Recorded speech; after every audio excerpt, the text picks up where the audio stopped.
I'm so hungry. Lunch isn't for another hour. Luckily, I do think I have something. That's not it.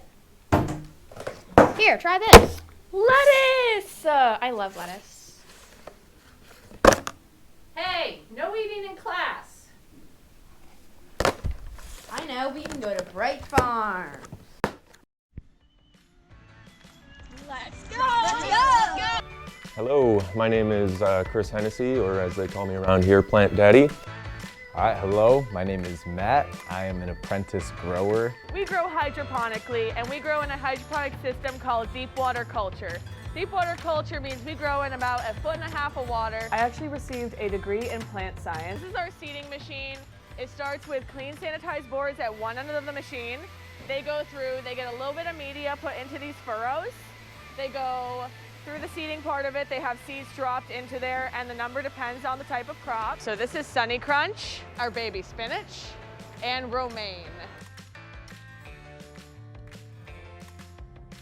So I went to school for environmental engineering, and that helps me to understand how the water flows through the ponds and how the plants are able to uptake all the nutrients.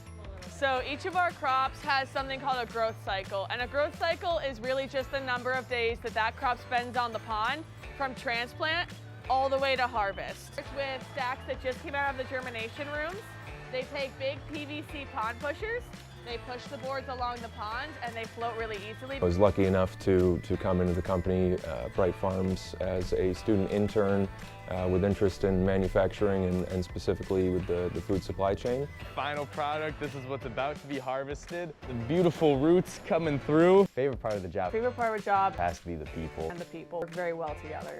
Very good culture here, very good environment to work in. I would tell students who are interested in manufacturing to really get feet on the ground in a kind of plant that you can, really go through and see all of the steps of the manufacturing and ask all of the questions that you can think of. Make sure you eat your greens.